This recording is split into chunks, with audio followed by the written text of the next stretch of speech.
Hello tenth वालों। तो आप सबका स्वागत है हमारी एक और नई और कमाल की वीडियो में। आज हम बात करने वाले हैं कि हमें क्या करना चाहिए अपने प्री बोर्ड में और क्या नहीं करना चाहिए हमारे प्री बोर्ड में। कई बच्चे प्री बोर्ड तो दे आते हैं कि उन्हें लगता है कि स्कूल वाले पेपर ले रहे हैं, बिना बात के हमें बुला रहे हैं, परेशान कर रहे हैं, एग्जाम क्यों ही लेना है, क्योंकि बच्चों के 0 मार्क्स ही आने हैं, कि बच्चों ने पढ़ाई तो करी नहीं है। तो बिना बात के स्कूल वाले या बाकी जगह पर ये प्री बोर्ड बार बार टेस्ट ये क्यों लिए जाते हैं, मेरे तो समझ में ही नहीं आता। कुछ बच्चे ऐसा सोचते हैं, ठीक है, बोलते हैं तो वेस्ट ऑफ टाइम है, इस टाइम हमें पढ़ने देना चाहिए। बट बच्चों, ये जो प्री बोर्ड्स होते हैं ये आपके ही भलाई के लिए होते हैं। ये जो एक्स्ट्रा टेस्ट आप देते हो इनकी वजह से आपकी ही प्रिपरेशन और भी ज्यादा अच्छी होती है। और यहीं पर आप और एक टॉपर में डिफरेंस आता है। टॉपर कभी भी इन प्री बोर्ड्स को या टेस्ट को इस तरीके से नहीं देखता कि ये उसके ऊपर बर्डन है। वो सोचता है ये एक अच्छी अपॉर्चुनिटी है उसके लिए कि वो अपनी गलतियों को ठीक करे और उससे आगे बढ़े। तो मैं आज की वीडियो में आपको बताने वाला हूं ऐसी 5 चीजें जिनकी वजह से आपको अपने प्री बोर्ड में बहुत ज्यादा हेल्प मिलेगी और आप उन गलतियों को नहीं करोगे जो आप बोर्ड्स में कर सकते हो। तो स्टार्ट करते हैं नंबर 1 चीज के साथ। तो नंबर 1 चीज ये है कि आपको प्री बोर्ड के पेपर को बहुत सीरियसली लेना है। ठीक है, आपको ये बिल्कुल नहीं सोचना कि ये प्री बोर्ड से इसके नंबर नहीं जुड़ेंगे, क्यों देना है, फालतू का टाइम वेस्ट है, कुछ मत लिखो, कुछ ऐसे ही दे के आ जाओ। ऐसा बिल्कुल नहीं सोचना। आपको प्री बोर्ड को उतना ही सीरियस लेना है जितना आप अपने बोर्ड के पेपर को लेने वाले हो। ठीक है। दूसरा, आपको प्री बोर्ड को अपने टाइम से पहले खत्म करना पड़ेगा। अगर आपको प्री बोर्ड के लिए 3 घंटे मिलते हैं तो आपको ट्राई करना पड़ेगा कि आप उस पेपर को 2 घंटे में ही खत्म कर सको।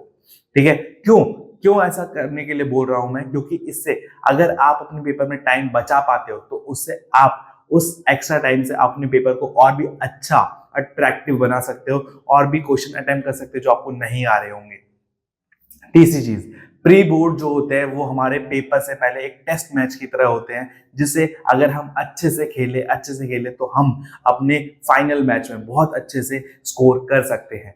ठीक है, इसीलिए प्री बोर्ड्स में आपको कई सारी बातों का ध्यान रखना है। जैसे कि आपको वहां पर ध्यान रखना है कि कौन से टॉपिक्स आपके वीक है या कौन से टॉपिक आपके बहुत ज्यादा स्ट्रांग है, किस टॉपिक में आपको ज्यादा मेहनत करनी है, किस में कम मेहनत करनी है, कौन से क्वेश्चन में आप बार बार फंस रहे हो, कौन से स्टेप में फंस रहे हो, किस सब्जेक्ट में ज्यादा प्रॉब्लम आ रही है।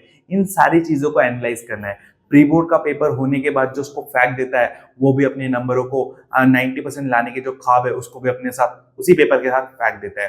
तो आपको ऐसी गलती नहीं करनी है। प्री बोर्ड का पेपर देके आना है, उसको बेहतरीन ढंग से एनालाइज करना है। ठीक है, आपको एक एक गलती पता होनी चाहिए, उस पेपर को अच्छे से सॉल्व करो, उसको देखो कि आपने कहाँ मिस्टेक करी है, आप कहाँ और अच्छा कर सकते थे। इन सब चीजों को अगर आप करोगे तो आप उस टॉपर वाली कैटेगरी में आ जाओगे। और चौथी बात यह है कि जब भी आप प्री बोर्ड दो तो वहां पर ये सोच के मत दो कि ये तो स्कूल में ही चेक होंगे, इनकी कोई वैल्यूज नहीं है। उसको ऐसा समझो वो बोर्ड का पेपर है। जब जैसा आप बोर्ड में लिखना चाहते हो वैसा ही वहां पे प्रैक्टिस करो।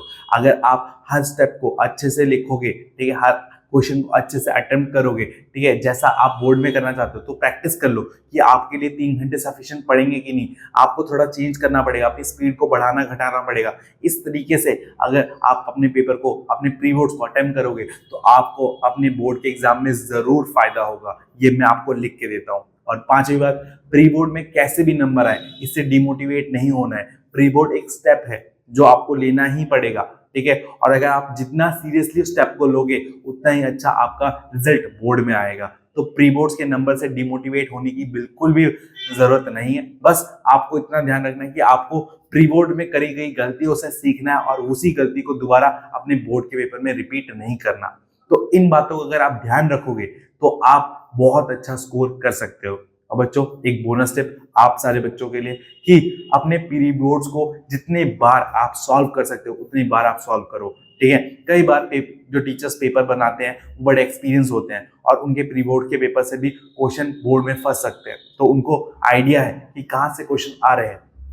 और साथ में आप प्री बोर्ड जब देने जा रहे हो तो उसके बाद उस प्री बोर्ड के साथ साथ आप अपना सैंपल पेपर भी एक लगा के जाओ। ठीक है, अगर आपके स्कूल में 2 प्री बोर्ड होते हैं तो एक में 50% सिलेबस करके जाओ और एक में 100% सिलेबस करके जाओ, ताकि आपको पता चले कि किन चैप्टर में मैं फंस रहा हूँ और किन चैप्टर में मैं आराम से क्वेश्चन अटेम्प्ट कर पा रहा हूँ। ठीक है, और मोस्ट इंपॉर्टेंट बात, अगर आपसे हो सके तो पूरा का पूरा पेपर अटेम्प्ट करिए। ठीक है, क्योंकि अटेम्प्ट गलत अटेम्प्ट करने के मार्क्स नहीं कटेंगे। बात समझ में आई? तो इसी के साथ इस वीडियो को करते हैं यहीं पे खत्म। आई होप मैंने आपका ज्यादा टाइम वेस्ट ना करा हो और आप भी अपना ज्यादा टाइम वेस्ट मत करो, ठीक है, क्योंकि ये जो टाइम आपको मिला है इस टाइम को अच्छे से यूटिलाइज करो। पूरे साल आपने जो भी करा होगा उसको छोड़ो और आगे जो आप करने वाले हो उसको देखो, ठीक है, क्योंकि रात गई बात गई। अब जो नई सुबह आएगी उस नई सुबह में आप क्या करोगे ये आपके लिए इंपॉर्टेंट है ना 10th वालों। तो इसी के साथ इस वीडियो को खत्म करते हैं हम खत्म। अगर आपको ये वीडियो अच्छी लगी होगी, इंफॉर्मेटिव लगी होगी, तो अपने दोस्तों के साथ भी शेयर करना और अपने भाई बहनों को भी दिखाना। और इस चैनल को सब्सक्राइब तो जरूर से करके जाना, ठीक है। जो भी इस वीडियो को लाइक शेयर और सब्सक्राइब चैनल को करेगा उसको 95% तो पक्का है, मैं बोर्ड वालों से पर्सनली जाके बात करके आ जाऊंगा कि इस बच्चे को 95% जरूर दिलाने हैं, ठीक है।